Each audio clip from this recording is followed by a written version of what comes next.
Meus amigos, sejam bem-vindos a mais um Papo de Lojista, uma iniciativa da Associação Brasileira dos Revendedores de Tintas. Para quem não me conhece, eu sou Salvador Nascimento, do meu lado, como sempre... Rodrigo Zevzicovas. Não vou falar de futebol hoje não. Tá? Hoje não. Não, então tá bom. Nós estamos gravando isso aqui, que dia é hoje mesmo, Rodrigão? Hoje é dia 5 de novembro. 5 de novembro. Consultem aí o seu calendário, que vocês vão ver o que aconteceu ontem no Campeonato Brasileiro, mas deixa pra lá.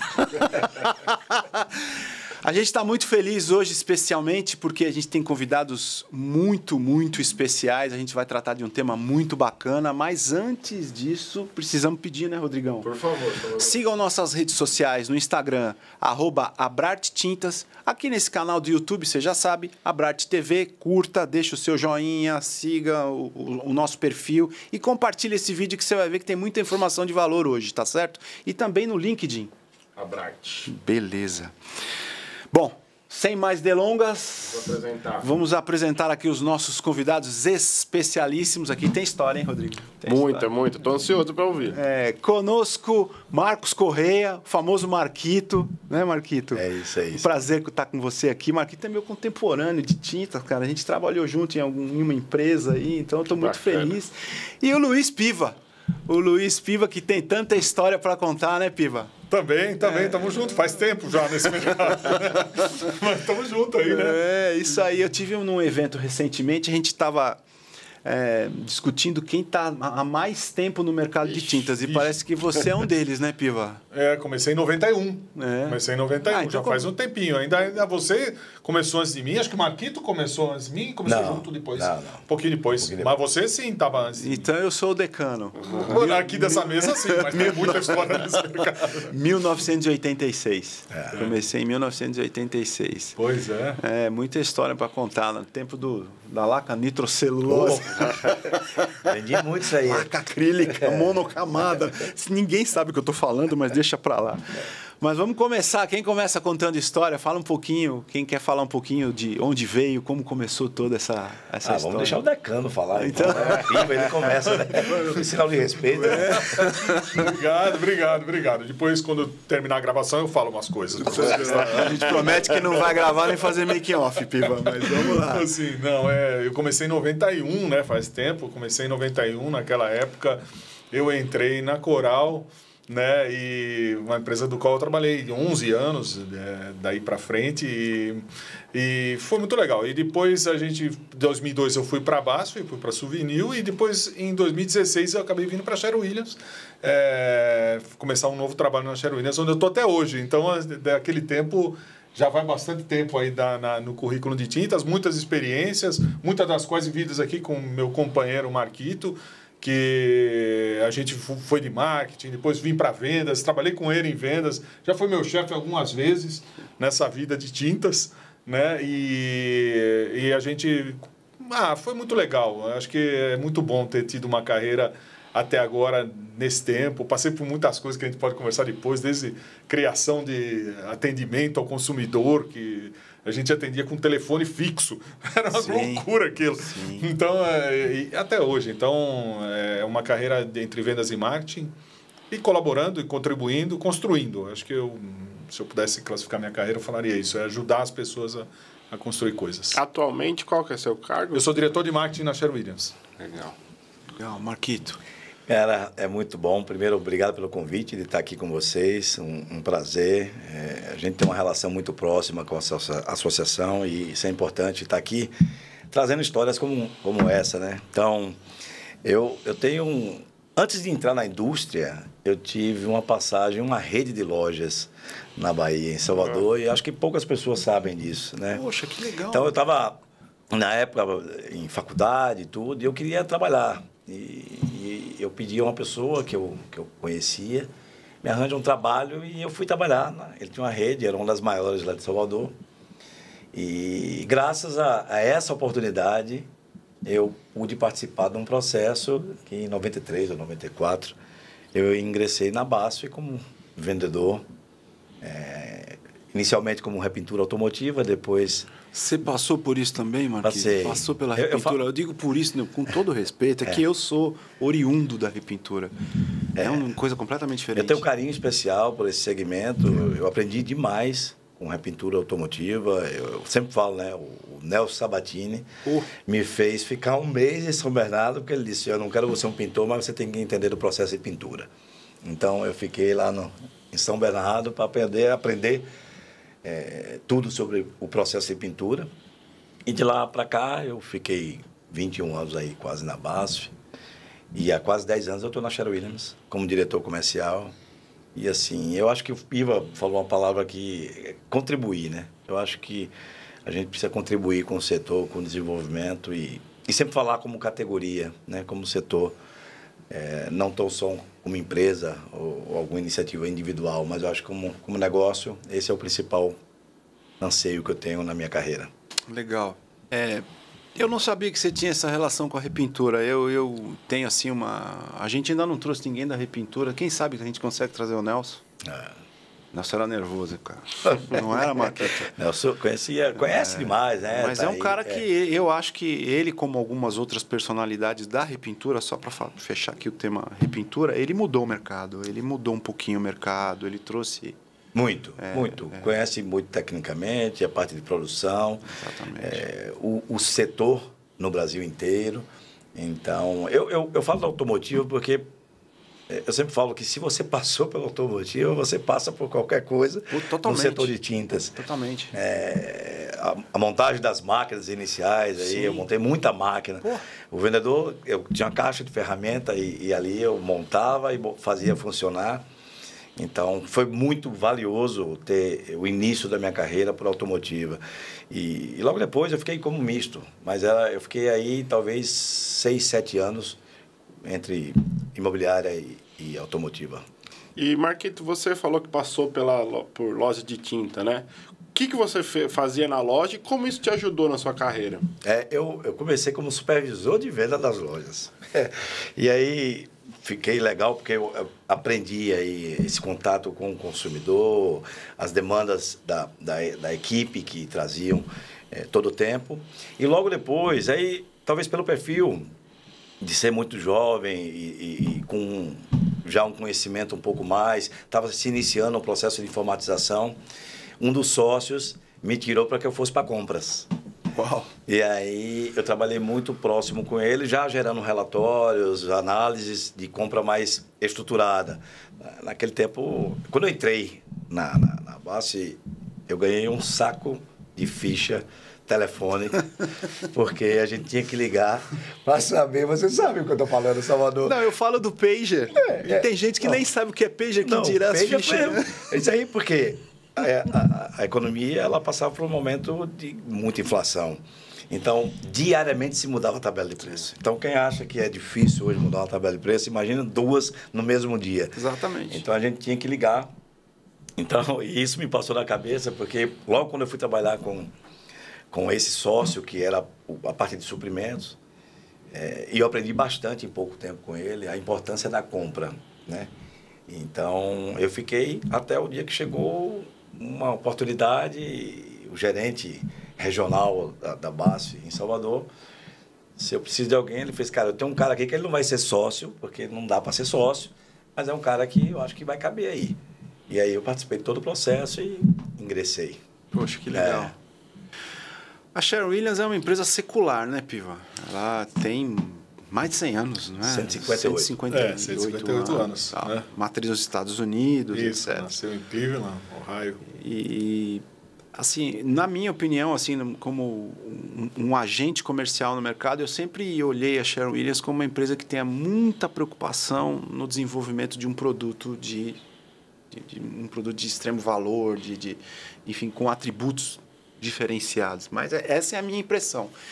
Como é que vocês, que são Sherwin-Williams, como é que vocês veem a empresa, como é o posicionamento dela no mercado, quais as aspirações dela, o que vocês podem falar um pouquinho da Sherwin para a gente? A gente tem no DNA da marca o que você falou, Salvador e Rodrigo. A gente falou de qualidade e isso já nasceu com a marca. A gente, né, um dos slogans nossos é isso, que vale a pena fazer, vale a pena fazer bem feito. Né? Então, um dos nossos fundadores falou essa frase, né? E a gente entrou por esse caminho de entregar isso. Isso está no DNA da marca, a gente não lida com isso de uma maneira muito responsável. E a gente trabalha todo dia focando nisso. Então, essa é uma página que a gente escreveu já de bastante tempo. A Sherwin-Williams tem um DNA também de inovação, de buscar novas tecnologias. Foi a empresa que inventou o rolo de pintura. Não sabia disso. O rolo de pintura foi inventado pela Sherwin-Williams. Sistema tintométrico? Sistema tintométrico, o primeiro esmalte base água, tinta acrílica. Quando a gente começou lá na década de 70, no início da década de 70, a trabalhar com essa tecnologia. Então, ela tem esse DNA de seguir trabalhando, seguir olhando, seguir inventando modelos diferentes de negócio.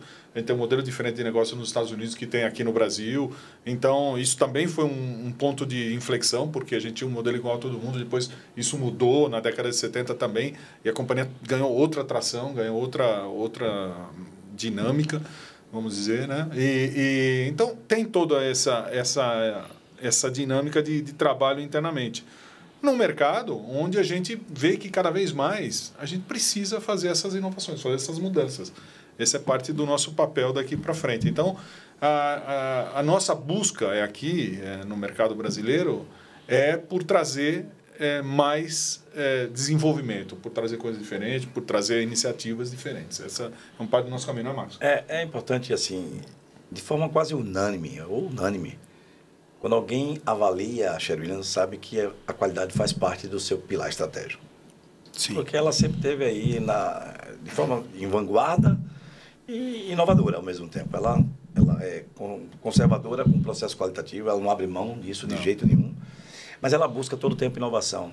Então, eu acho que isso é muito importante deixar claro. Lógico que a gente falou aqui de alguns lançamentos, inovações que foram feitas pela empresa, mas ela carrega isso no DNA, provocando isso o tempo todo, entendeu? Ela está sempre à frente buscando o que é que a gente pode trazer como inovação para o setor, tanto na pintura ou para o profissional. Então, eu acho que esse é um ponto bastante importante. Eu acho que, já que estamos falando de inovação, vamos falar sobre a novidade do momento, né? A parceria com a Tintas Palmares. Conta pra gente um pouquinho como funciona, como surgiu essa ideia e como vai funcionar daqui para frente. Legal. Você está falando da loja que a gente inaugurou aí faz quase um mês, né, Piva? Exatamente. Dia 10. Dia 10. Dia 10 de outubro. Esse é um projeto que nasceu tem quase 3 anos. E a gente tinha o inconformismo, eu acabei de falar aqui um pouquinho antes de a gente começar a gravar, de agregar valor ao setor. O setor de tintas imobiliário, a gente precisa agregar valor ao produto também, né? Então, é uma categoria que, quando você olha a construção, o consumidor dá pouca atenção à tinta. Sim. Ou seja, ele vê pouco valor no processo aí de pintura. Então, esse é um incômodo como é que a gente pode transformar isso? Então, a gente se aliou aí com empresas que conhecem muito do comportamento do consumidor, do varejo. E a gente iniciou um trabalho exploratório.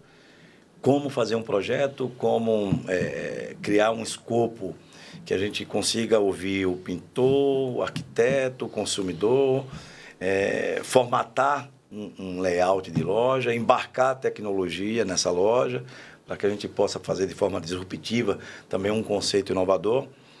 E de lá para cá a gente pesquisa, senta, discute, discorda, concorda, e a gente vem amadurecendo. E por trás, a Sherwin-Williams estava capitaneando o projeto, mas a gente tinha a Bittencourt, que é uma empresa, talvez, se não for maior, uma das maiores empresas aí de gestão e expansão de redes e franquias, aliado também com o Estúdio Jacarandá, que é um dos principais fornecedores de conceito e layout para varejo, e um time multifuncional na Sherwin-Williams, que a gente tinha aí várias áreas participando de todo o processo, buscando informação, validando essas informações até nascer o projeto.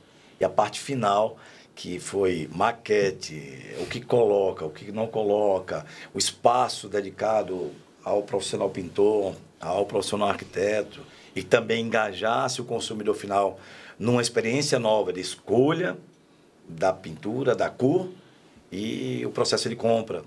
Então, não é fácil, é inovador.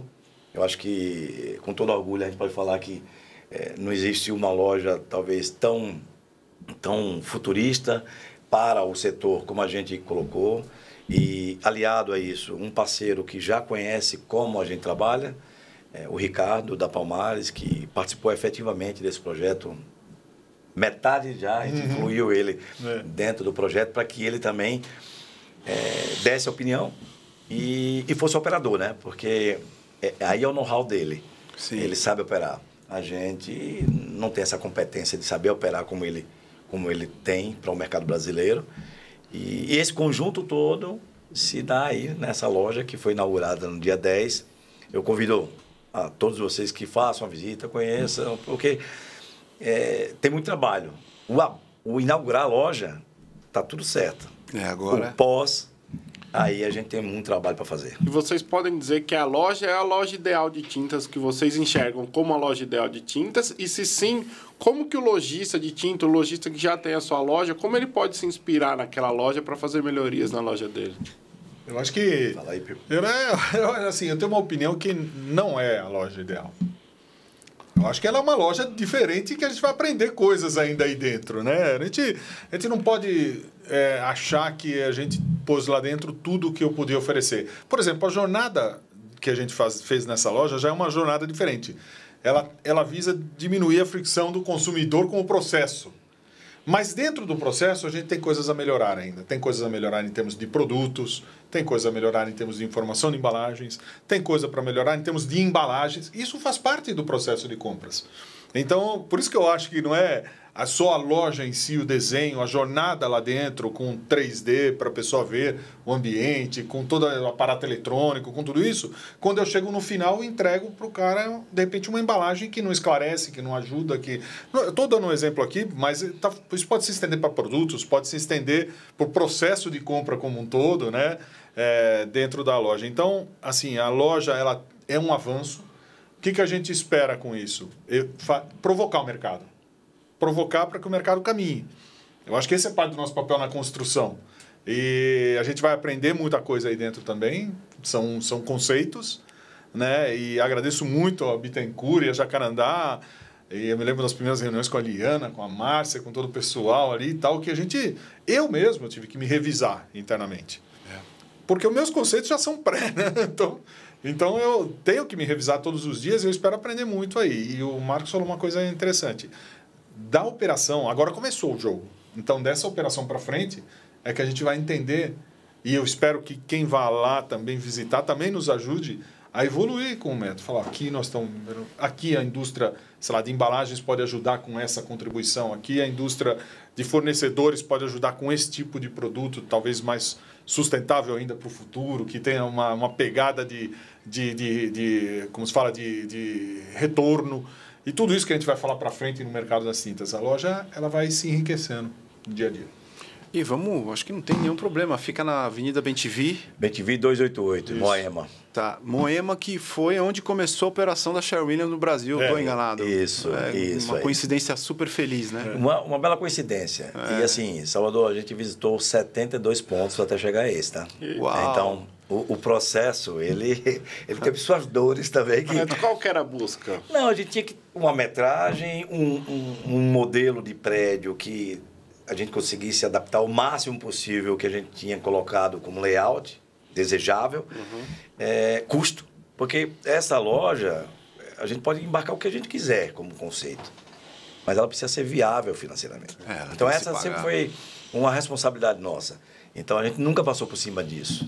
Tudo caminha bem, vamos embarcar em inovação, os nossos desejos e a busca pela loja ideal é uma parte, né? A gente não sabe, a gente não tem todas as respostas, mas a gente está buscando chegar no modelo ideal que pode ser compartilhado, porque eu posso aproveitar partes dessa loja para poder colocar em outras, não tudo, mas a gente precisa avançar. Então, mas foi uma feliz coincidência ser em Moema, onde a gente começou nossa unidade produtiva no Brasil, no mesmo bairro. Legal. Na edição a gente vai colocar umas imagens da loja para o pessoal dar uma olhada, né? Se não tiver nenhum tipo de problema, né? A gente conversa antes, se for o caso. Mas eu gostaria de dar essa oportunidade para quem nos vê agora, para conhecer um pouquinho, nem que seja o que a gente pode mostrar em algum momento, desse novo conceito, que eu acho que é muito importante. Porque é o que a gente estava conversando nos bastidores, é uma conversa que a gente sempre tem na associação.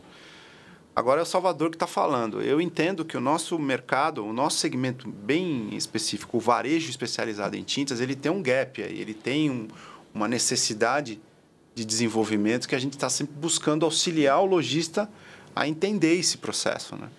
A gente conversa muito aqui nessa mesa, e o Renato Sá, que está sempre com a gente aqui, ele costuma sempre bater num determinado ponto, né? Se a gente pudesse resumir o mercado de tintas apoiado em 3 pilares, que é a indústria, pintor e revendedor, a indústria ela detém a tecnologia, ela tem essa preocupação frequente em inovar, em puxar, em tracionar o mercado e, olha, vamos tentar ir por esse lado, enfim. Aí você tem um pintor que de 5 anos para cá se organizou, colocou na mesa aí as suas demandas, eles têm se desenvolvido e se organizado de uma forma muito rápida, e a minha preocupação pessoal é o varejo ficar meio defasado. Eu acho que o varejo de tintas, sendo comparado com outros varejos, ele tem um gap. Ele é um mercado que a gente estava falando, Marquito, tradicional, conservador por essência, né? Então, eu acho que iniciativas dessa natureza são desejadas. Só que a gente se confronta com o próprio preconceito, né, Piva? A gente estava brincando aqui que a gente já tem um tempo no mercado, né? É o que eu estava ilustrando. Eu estou lá na loja, essa loja nova da Sherwin Williams, da Palmares, e a gente fica olhando, procurando aquele ambiente que a gente está acostumado, né? Eu acho que é muito importante essa disrupção. Incomoda. Bom, vai lá. Não, eu ia comentar que o setor, e eu olhando desde da minha cadeira, né? Eu olhando desde a minha cadeira, tem uma coisa que a gente tem que lidar melhor com ela. Porque muitas vezes conceitos bons foram abandonados por não trazer um resultado imediato. E a gente acaba não aprendendo com alguns dos nossos próprios erros do passado. E erros esses que deviam servir de uma lição importante para a gente. Então a gente joga, às vezes, um conceito inteiro fora por um resultado que não foi aquele no momento que se buscava. E eu acho que esse é uma coisa que a gente tem que tirar do caminho. Ou seja, é por isso que a gente tem um papel de provocar. Eu estou aqui do lado de um cara que provoca bastante, né? Então, assim, provocar. Porque mesmo que a gente tenha... O setor tem que evoluir. Esse é um modelo. A gente anda pelo Brasil todo e a gente anda muito no mercado. Tem outras iniciativas legais que ocorrem por clientes nossos também do mercado. E a soma de tudo isso vai tornar o apelo da tinta maior do que ele é hoje. Porque sem a gente mexer no processo de interação com o consumidor, a tinta nunca vai ter o sex appeal que tem outros materiais. Ela não tem mesmo. Ela não. Ela é uma coisa programada, ela é uma coisa planejada. Eu não me encanto imediatamente com ela. Então, é uma distância muito grande do consumidor com a tinta. Então, esses intentos, essas iniciativas, na minha cabeça, tem que vir em estreitar um pouco isso para que eu possa subir um pouquinho no ranking do consumidor com o produto. É muito importante esses pontos, porque você trouxe na discussão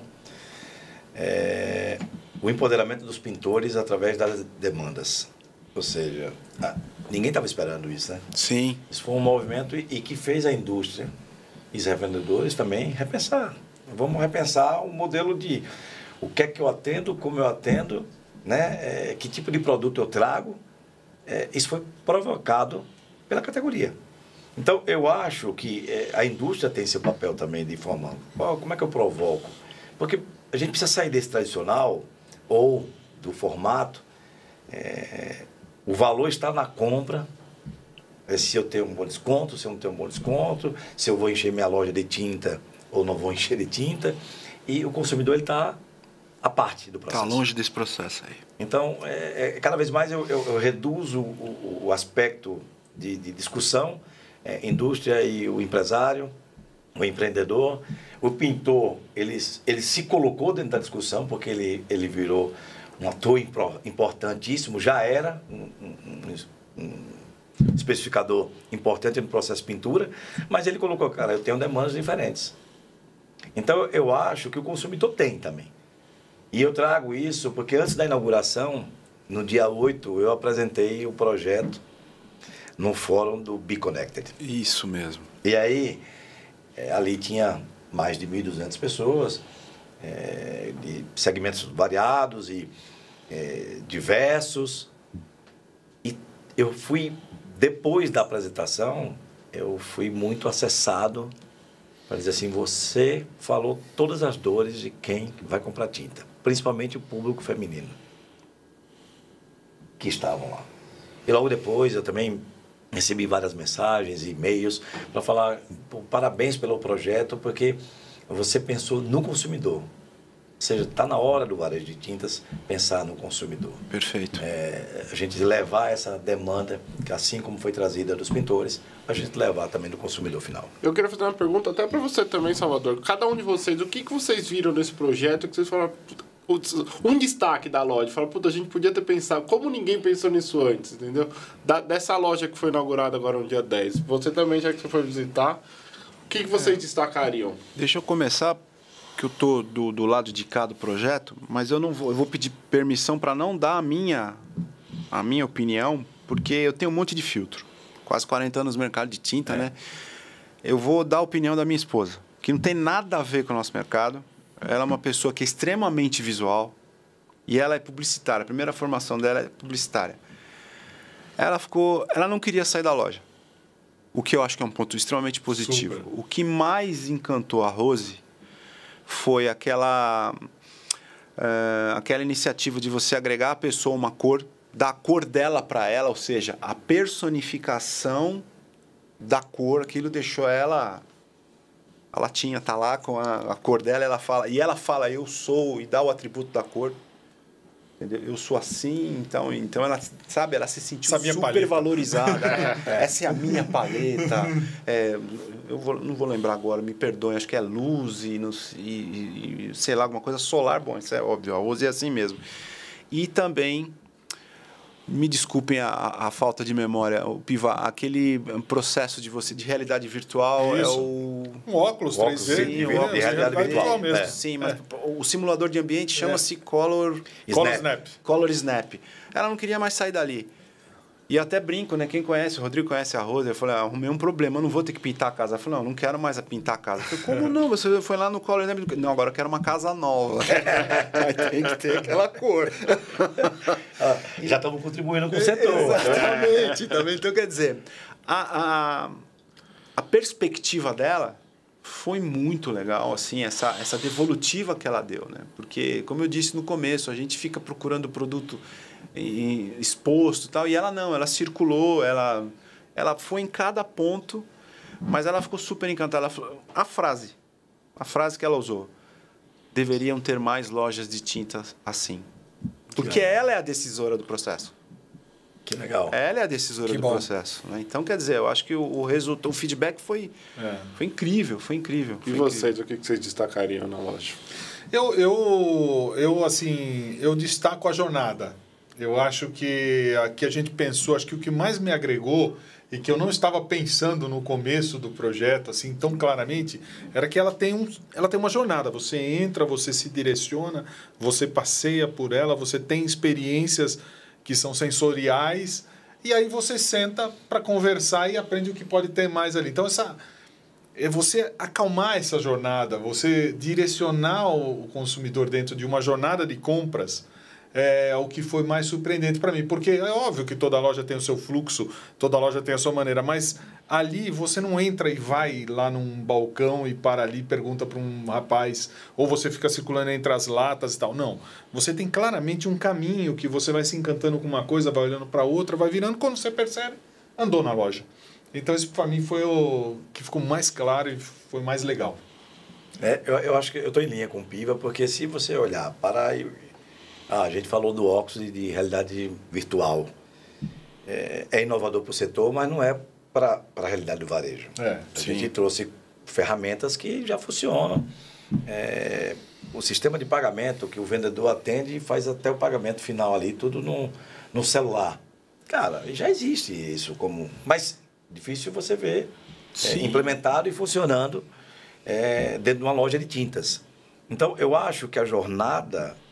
e para mim, a palavra que vai traduzir o processo vai ser satisfação. Tá. Então é o seguinte, é o consumidor, é o que o Salvador falou agora da esposa dele. Ou seja, se sentiu realizado dentro da loja. Essa satisfação, você gera vínculo com a marca. Então, o processo final, essa marca conseguiu trazer para mim soluções. Então, eu consigo escolher, numa jornada sem fricção, a minha cor, eu consigo ter uma cor que é minha, eu consigo visualizar esse projeto de forma... É muito legal. Quem teve a oportunidade de sentar lá e ver o projeto e você circular por dentro de um ambiente com a cor que você escolheu, isso facilita demais o processo de compra. Então, e essa loja tem um quê a mais, que aquela árvore que tem dentro da loja. Sim, tem razão. Quando a gente chegou lá naquele... E a gente olhou e falou, isso aqui tem que virar um lugar que a gente possa explorar. E realmente, a gente colocou lá um mood para que o arquiteto, junto com o seu cliente, ele vai lá e construa de acordo com a vontade do consumidor, com os materiais disponíveis na atualidade, e que você faça isso de forma descontraída, legal, aconchegante, que é todo colorido aquele espaço. Então, eu acho que o processo da jornada, a palavra final, satisfação. Eu acho que o consumidor tem que sair dali. Cara, essa marca, essa empresa me trouxe satisfação de compra no processo de pintura. Comprar tinta não é uma coisa chata nem incômoda. Comprar tinta é legal, é bom. Eu posso participar, né? Porque o consumidor, às vezes, ele não se sente preparado para escolher uma cor, ele não se sente, né? Ele não tem essa... E ele ali participa de uma forma muito sutil.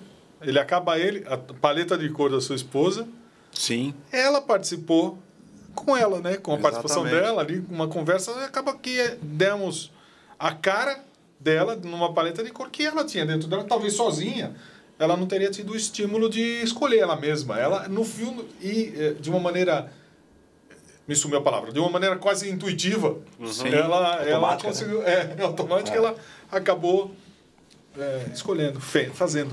E tem um dado, amanhã a gente tem uma reunião, porque a gente vai fazer um follow-up muito próximo com a evolução dessa loja, todos os processos, para que a gente possa corrigir, porque não está imune a erros, a mudança de rota, mas a gente tem um dado interessante que a loja está sendo procurada por muitos pintores para comprar materiais que não encontram em outras lojas, ou seja, acessórios de pintura que eles viram e que lá está exposto, estão expostos. Então, isso já dá um cenário. Se a gente cria um fluxo que tem essa curiosidade, que tem um espaço para o pintor, e ele já acha que essa loja traz para ele uma experiência também diferente, a gente já avançou em grande parte do nosso processo que a gente tinha no desejo. Sensacional.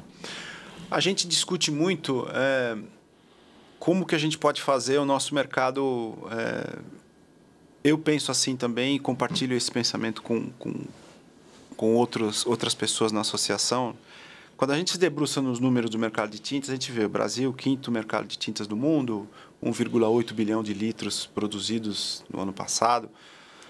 E a percepção que eu tenho quando a gente olha o consumo per capita é que a gente pode avançar.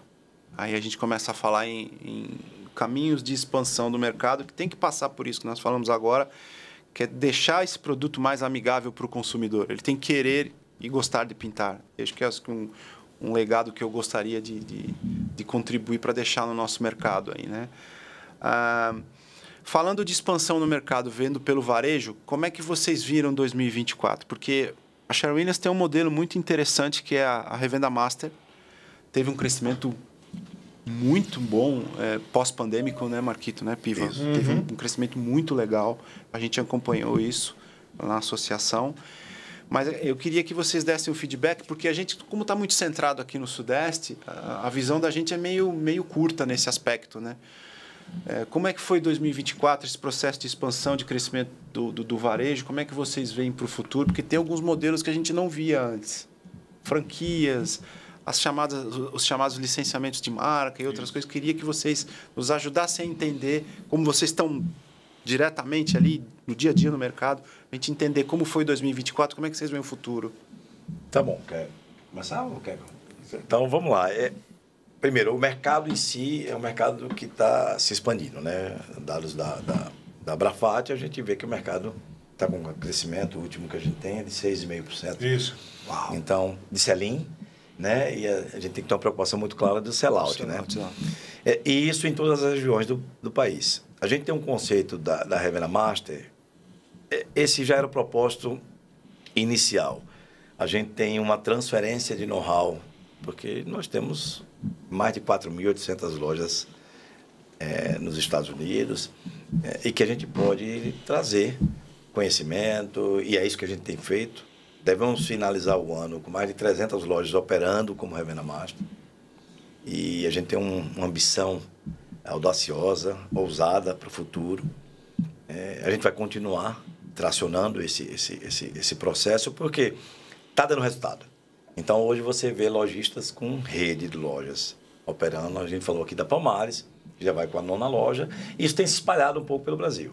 Então, ao mesmo tempo, a gente vê uma tendência, não sei se tendência ou se comportamento agora de verticalização, ou seja, fusões acontecendo. Esse é o tema que amanhã no Summit a gente vai falar um pouquinho também, porque pode ser por vários motivos. Ou falta de sucessão, ou eu não ter a gestão adequada para tocar, ou querer investir em outro negócio, mas está acontecendo. É um fenômeno que vai contribuir, talvez, para essa aceleração de modelos que até 5, 6 anos não existiam no mercado de tintas. Sim. Você existia aquele investimento em PDV das indústrias, junto com o lojista, que tem contribuído bastante também com esse desenvolvimento, buscado essa inovação, a melhoria dessa comunicação no PDV. Mas, de forma estruturada como rede, a gente tem, na Revenda Master, um processo que se parece com uma franquia, uma assessoria de qualificação desde o início do processo, da definição do empreendedor, na ajuda, suporte para escolha de ponto e racional de viabilidade financeira para o negócio, e o pré e o pós-abertura, que é aí dando toda a assistência e transferindo esse know-how que a gente tem. O Brasil precisa avançar em outras coisas que quando a gente fala de segmentação da venda, né? Para quem você vende? As necessidades são diferentes. Quando eu falo de alguém que só faz obra comercial, de repintura, ou alguém que trabalha só com obra nova, ou o pintor que trabalha ele sozinho, que vai lá fazer seu processo, dificilmente você vê uma loja de tinta fazendo essa análise. Recentemente eu estava com um Piva num processo e o cliente estava reclamando de um posicionamento de preço de um concorrente que estava perdendo a venda. E eu disse, mas qual sistema você tem? Tem o Citel. Você consegue ver em que segmento você perdeu mais. E quando ele abriu, ele olhou assim, para o consumidor final, ele não estava perdendo nada. Ele estava perdendo para o segmento de repintura. Ou seja, a empresa de pintura que faz repintura, ele fez, pô, cara, na minha cabeça, tinha que baixar o preço de tudo para poder... Não, cara, você precisa analisar o dado. Então, a gente, como Revenda Master, a gente tem trazido isso para a discussão para que fique mais racional o negócio. Então, o ano a gente acredita que vai terminar de forma positiva. O mês de outubro, a gente não tem dados ainda oficiais, mas foi um mês também positivo. Foi. E quanto à evolução, Salvador, Rodrigo, eu acho que a gente vai continuar esses movimentos aí, se consolidando, algumas franquias ou outros modelos que a gente tem visto também. Mas a Revenda Master, a gente tem um objetivo aí que a gente chegue até 2030, pelo menos em 880 lojas, né? Legal. É um plano. Eu diria que quando a gente fala de qualidade, a gente tem no Brasil um equilíbrio muito grande entre falando de acabamentos, né? O premium, o standard econômico. Eu acho que a gente sofreu um pouco durante alguns tempos com um trade down de produtos, mas eu acredito que para o futuro a gente vai ter um reequilíbrio disso. A gente vê um segmento standard reagindo já de uma maneira diferente, isso é uma boa notícia. A gente vê que grandes clientes trabalham muito mais com produtos standard e premium do que econômico, muitas vezes. Então, assim, e aqui não estou advogando contra quem vive muito mais de produtos econômicos que indústrias que vivem muito mais do mix econômico ou não, mas isso puxa todo mundo para um desenvolvimento de uns produtos de maior qualidade, que eu acho que é a grande pegada no mercado para frente. O brasileiro ele gosta de produtos de qualidade. Talvez ele não tenha grana para comprar todos que ele quisesse comprar. E eu sou otimista nesse aspecto. Eu acho que a gente vai evoluir nisso e a gente tem um papel de ajudar nessa evolução. A indústria, junto com o comércio, tem esse papel de ajudar o consumidor a entrar por esse caminho. Já que a venda é uma venda assistida, muita da venda ela ocorre de uma maneira assistida, a gente tem na mão uma possibilidade de interferir nesse processo e fazer com que ele compre o produto adequado, para a gente ter uma segmentação também do meu lado, olhando aqui para o marketing. Por exemplo, a gente tem um grande problema, na minha opinião. A gente não segmenta bem os produtos. Eu não tenho produto só para interior praticamente na minha linha e outros desenvolvidos só para exterior. Se eu fizer isso no futuro, se a gente conseguir vender e ter uma segmentação mais clara de produtos, a gente pode otimizar os produtos, porque hoje eu ponho tudo dentro de tudo. Sim, né? Quer dizer, sim. se eu direcionar, se eu segmentar mais e trabalhar que o mercado entenda essa segmentação como uma coisa positiva, é um papel que talvez a gente tenha pela frente, de trabalhar mais isso junto com o consumidor. E o Marcos falou do Summit. Eu acho que o Summit e essas iniciativas que têm ocorrido por vocês, as entidades, nesse aspecto, abre um papel importante de discussão extra crachá, extra Sherwin-Williams, extra outras empresas. Né? A gente tem que conversar o que a gente quer fazer dentro de casa, temos o tempo todo para conversar e conversamos aqui.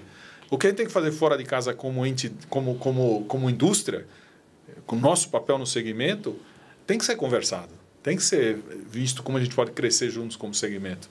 É um papel muito liderado pela própria Abrafart também, né? Que tem seu posicionamento aí. Mas eu acho que a Abrart entra como parte do comércio. Então, todas essas iniciativas que põem todo mundo numa mesma mesa conversando são muito ricas também. Porque a solução também aparece daí. A gente está ansioso, lógico, quem vê esse vídeo já vai vê-lo depois da realização do Summit, mas a gente está muito ansioso. Primeiro porque foi uma iniciativa pioneira dentro de casa mesmo. A gente estava muito focado nos eventos que a gente está acostumado a fazer, estava muito acomodado nesses eventos. E essa é um atributo que a gente deixa assim a cargo da nossa presidente e da nossa diretora de marketing, que elas estão incomodadas. Isso é muito bom. Isso é muito bom, está no perfil delas. E a surpresa, a gente ficou muito ansioso. Que tamanho vai ter esse evento? A gente optou por ter uma determinada dimensão. Lotou em horas. Ou seja, está todo mundo querendo conversar, Piva. Eu acho que é essa, né, Marquito? Eu acho que é essa. Essa é a grande notícia que a gente trouxe, que a gente traz do Summit. A gente precisa conversar. A gente precisa entender. Eu costumo dizer para os meninos, para o Rodrigo, para o Daniel, que a gente precisa ser cada vez mais institucional. E os revendedores aqui, eu faço um apelo para os varejistas, né? Deixa um pouco a figura da concorrência de lado e vamos sentar, vamos conversar para todo mundo ganhar. Né? Senão a gente vai estar repetindo Foi até o discurso. falar da Valquíria, né, na eleição da presidência. Vamos deixar a concorrência de lado, vamos trabalhar em prol do exatamente. setor. Dentro de casa também acontece. Às vezes, os nossos diretores lá da Abrart, eles se esquecem que eles ocupam um espaço ali institucional. Tem que estar lembrando, você não é concorrente, vamos... Né? Mas eu acho que vai ser um evento precursor aí de um movimento muito bacana aí. Tô ansioso. A gente fala tanto de tinta, minha namorada, minha mãe fala, toda hora eu quero pintar a casa. Eu tenho muito legal. isso de... Chego na casa da minha sogra, pintou a parede, eu tenho reparado muito nisso cada vez mais, né? No mundo ideal para vocês, quanto uma família de classe média, quanto ela deveria pintar a casa todo ano? Qual que seria um mundo utópico para vocês? A gente tem uma frequência de pintura muito aquém do esperado, na minha opinião. 5 anos, eu acho que Por na aí, média, por né? aí. Fica mais ou menos nesses termos. Eu te diria o seguinte, eu acho que aqui o desafio, a gente lançou um desafio nos Estados Unidos que chama Room by Room. Né? Ou seja, não precisamos pensar em pintar a casa toda de uma vez. Nós acho que podemos pensar em renovar as partes da casa. Porque isso renova a gente. Sim. Né? Sim. Então você teve chegou um filho, faço um quarto novo. Sai um filho, mas veio a sogra morar comigo, eu faço um quarto novo. Sim. Quer dizer, a casa ela é dinâmica, a nossa vida vive de projetos. Ninguém tem uma vida agradável se não tiver projetos em qualquer idade. Se você perdeu os seus projetos, você morreu. Sim. Você não existe. Então, e a pintura faz parte dos projetos, da renovação, de trazer um ar novo, de trazer uma pessoa nova para dentro, eu me separei, quero reconstruir, não importa, a vida é a vida.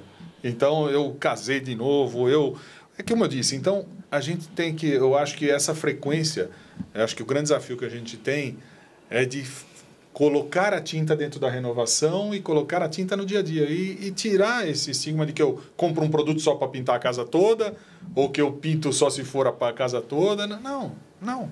Faz um espaço, faz um canto, personaliza, né? Coloca a tinta dentro do seu rol de renovação. Acho que esse é o issue, o desejo que eu tenho para frente e que nós devemos ter para frente como tinteiros, de que essa vai ser nosso futuro. Que aumente a frequência, né, de pintura. Não, eu acho que a pandemia, ela mostrou isso pra gente. Né? Sim. As pessoas ficaram mais em casa, você partiu o quê? Vou cuidar da minha casa. É. Então tem que entender esse comportamento, talvez como a casa tem representado para as famílias brasileiras, entendeu? Então, eu acho que esse é o grande desafio da indústria, é você aumentar a frequência e espaços menores. Eu acho que até os últimos lançamentos que a gente vê surgindo, vem nesse sentido. Quando você fala de efeitos especiais, que sim. Você vai pintar partes de uma parede, ou de um cômodo, eu acho que já vão nesse sentido. Então, não se preparar para uma grande pintura, mas sim você trabalhar renovando ambientes e espaços. Eu acho que isso devia estar na cabeça de todos também, né? Aquele tripé que o Renato fala, do lojista e até o pintor, oferecer trabalhos menores. Não precisa pintar a casa inteira. Vamos começar pintando sua sala, quando der, pinta as outras partes, né? Como que a gente pode trazer essa discussão para o dia a dia, né? Assim, o estímulo do uso da cor é um gatilho importante, porque quando você usa a cor, você renova mais, né? Você muda uma tendência, né? A gente estava lá no lançamento das tendências 2025, é que a gente tá que nem automóvel agora. A gente já lança no meio do ano o modelo 2025. Verdade, mudou. Isso também. Tendências 2025. E aí eu já tava olhando, falei, puxa, eu tenho lá uma parede pintada com a 2024. Como se tivesse 24 já passado, né? E aí, agora tem que pintar com a 2025. Isso essas discussões vão estimulando, né? Eu tenho uma experiência legal com isso. Um determinado, acho que em 2010, eu fiquei um tempo fora, estudando, e quando eu cheguei, eu fiquei na casa da família. Quando eu cheguei, eles não sabiam o que eu fazia. E o dono da casa me convidou e disse, vamos comigo que eu vou comprar tintas. Uau! Então, eles estavam se preparando para a pintura. E eu fiquei quieto, eu acompanhei o processo, isso foi nos Estados Unidos, e fui lá, a mulher dele tinha escolhido a cor, e ele foi comprar. E eu fui com ele. Então, chegou lá, preparou um galão, voltou para casa. Eu já espantei ali. Eu disse, o que é isso aí, né?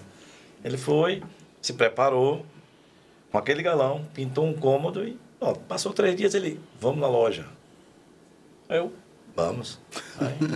E eu não tinha falado nada, que eu trabalhava na indústria de tintas. E foi lá, comprou mais um galão e ia pintar o outro cômodo. Então, o processo de pintura, entre o trabalho dele, tudo, o acordo que ele fazia com a esposa para escolher a cor, tudo, e ele ia pintar. Então, ele ia pintando com essa demanda. E aí, no 3º galão, eu falei com ele. Eu disse, por que você compra assim? Ele, não, mas aqui a gente só pinta assim. Eu não pego uma empresa e venho aqui pintar minha casa inteira, eu vou pintando aos poucos, a escolha. A família participa do processo da escolha, principalmente das cores. E a gente vai adequando. E aí eu falei que eu trabalhava na indústria de tinta no Brasil e que o comportamento era um pouco diferente. Você recebe uma lista do pintor, você vai lá, compra tudo e você volta. Mas isso já me chamou a atenção demais. É isso que eu acho que vem acontecendo. De forma lenta, mas vem acontecendo no Brasil. E não é uma ameaça para o pintor. Eu acho que é justamente o contrário. Porque você valoriza, né? Não tem dúvida. O do it yourself, ele valoriza o processo de pintura. E não é uma ameaça. Não é. Eu acho que tem o mercado, ele tem se segmentado claramente. Você vai ter a importância do pintor no processo de pintura, mas para mim, por toda a eternidade, porque existe um processo. Seja quando você vai fazer um processo de pintura comercial ou residencial. Depende aí de algumas variantes. Poder aquisitivo da pessoa, que pode contratar ou não, né? Um projeto que tenha maior... você precisa de uma parte profissional muito forte, você tem o pintor.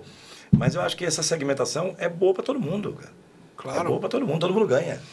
Porque é o que eu digo e repito. O consumidor, ele deveria entender que pintar é bom. É um negócio, um processo legal. Não é um transtorno. Porque foi feito lá uns 5, 6 anos atrás. O Citivesp fez uma pesquisa com a Ogilvy, perguntando por que dessa frequência de pintura. Aí o consumidor disse que ele pinta em 3 situações. Quando ele entra na casa, quando ele sai da casa, ou quando não tem mais jeito. O nosso desafio é cultural, né?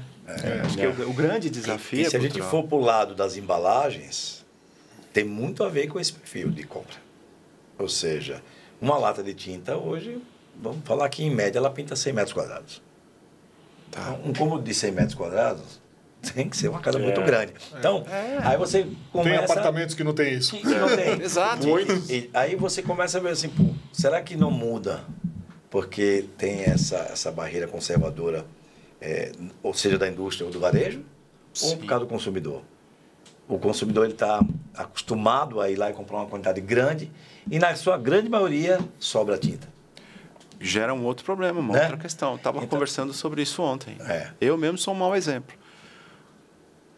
Compra superdimensionada, fica o resíduo, a lata, aí a gente começa a gerar outros problemas. Aí. Então, quer dizer, uma conversa que nós tivemos com uma pessoa do mercado que disse para a gente o seguinte, e isso ficou na minha cabeça. A gente fala muito em latas de 18 litros. Eu estava lembrando disso agora. Eu ia falar isso. A gente fala muito de lata de 18 litros. A gente esquece o que a gente pode fazer com 1 galão ou com 1 quarto. Pois é. E a gente tem produtos excepcionais nas nossas prateleiras aqui no Brasil. E a gente vive num país, o brasileiro ele é aderente. Ele é um cara que ele engaja nas coisas. Se a gente conseguir ter uma comunicação, ter produtos mais voltados ao consumidor, ele adere imediatamente. A gente vê, nós somos top de linha em uso de redes sociais, nós somos top de linha em uso de apps. Sistema bancário, a gente usa cartões de aproximação que no mundo tem poucos países que utilizam da maneira que a gente utiliza. O Pix, como cresce da noite para o dia, para um país onde todo mundo fala que a gente não tem cultura, né? Que é outro erro. Né? Quer dizer, a gente tem os nossos defeitos, mas a gente engaja, a gente aprende rápido. Então, eu sou muito otimista nisso. Eu acho que assim, quanto mais a gente aproximar a nossa categoria dele, mais ele vai engajar nela e mais a gente vai ter sucesso. Coincidentemente, no fim de semana, eu estava lendo uma entrevista que o presidente da operação da Saint-Gobain, na América Latina, a Saint-Gobain é um gigante do Matcom, e aqui eu estou querendo fazer uma visão otimista para o futuro. Né? Eu vou abordar 2 temas para vocês me ajudarem a trazer essa coisa. Ele disse que existe não é uma tendência, já é uma realidade em muitos países, da construção leve e sustentável, que dá mais velocidade na construção. Né? A gente tem um passivo habitacional gigantesco no nosso país.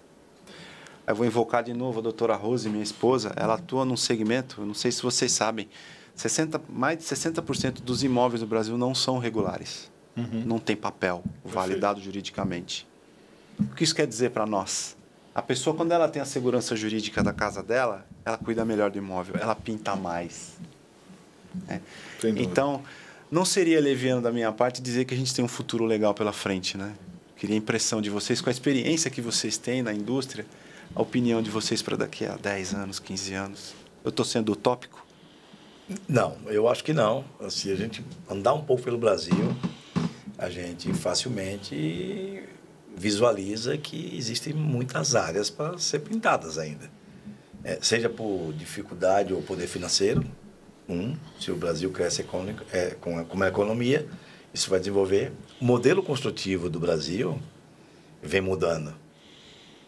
Talvez numa velocidade que não seja tão rápida como a gente gostaria. Eu concordo 100% com esse ponto de transformar a construção para mais leve, mais limpa, mais sustentável. Então, aqui a gente se constrói ainda com muito cimento e bloco.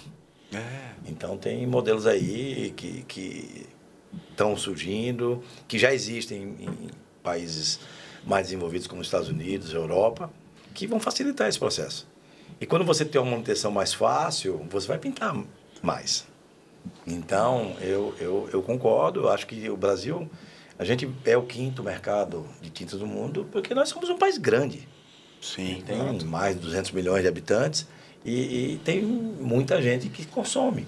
Mas precisa aumentar a qualidade desse consumo também, a frequência desse consumo. Então, eu acho que tem um conjunto aí econômico, iniciativas de modelos construtivos com a indústria, e aí a Cherwin está no jogo, porque é o que a gente tem feito também, buscar soluções, e o consumidor evoluindo com essa consciência de cuidar da sua casa, ou ter segurança para poder fazer esse investimento. Mas eu estou com você aí, não acho utópico. E ter a sua cor também, né? Como Lógico. Eu também sou otimista, eu acho que o desafio é escalar boas soluções. A gente tem muita pesquisa, a gente tem muita indústria desenvolvendo alternativas viáveis. O desafio está na escalabilidade disso daí, para poder ter um custo menor e uma aplicabilidade maior. É o que você falou. Quando eu vou para Taboão, eu passo no Rodoanel, tem um mundo de oportunidades ali, né? Se você olhar, muitas casas ainda sem estrutura adequada, sem pintura, sem nem reboco, muitas vezes. Sim. Né? Então, eu acho que esse desafio da escalabilidade é eu acho que, de novo, eu também estou na tua linha. Eu sou otimista quanto a isso. Acho que cada vez mais a gente vai ter que buscar isso, até porque não vão ter outras saídas para a gente. A gente está olhando o planeta, o que está acontecendo, e a maneira como a gente está fazendo não está boa. Então, a gente vai ter que mudar várias coisas aí. Então, acho que tem essa oportunidade. E tem uma coisa para mim, no meu interior aqui, que eu acho que a gente pode colaborar mais entre indústrias. E aí eu digo, não estou falando das indústrias de tinta entre elas, estou falando de indústrias do segmento. Sim. E desenvolver talvez projetos juntos, collabs, que possam entregar um produto já colorido, sei lá, qualquer coisa que ajude no desenvolvimento do processo. Então, se as indústrias também unirem forças e trabalharem juntas em soluções, também pode ter uma oportunidade grande aí pela frente. Eu queria fazer uma provocaçãozinha aqui, aproveitando que é papo de lojista, né? Bora. E dentro da associação a gente sabe que tem vários tipos de lojistas. Mas se a gente traçar uma média dos lojistas, o que vocês acham que o revendedor de tinta brasileiro precisa melhorar? Poderia melhorar até para ajudar nessa equação aí do futuro? Eu acho que esse é um processo evolutivo.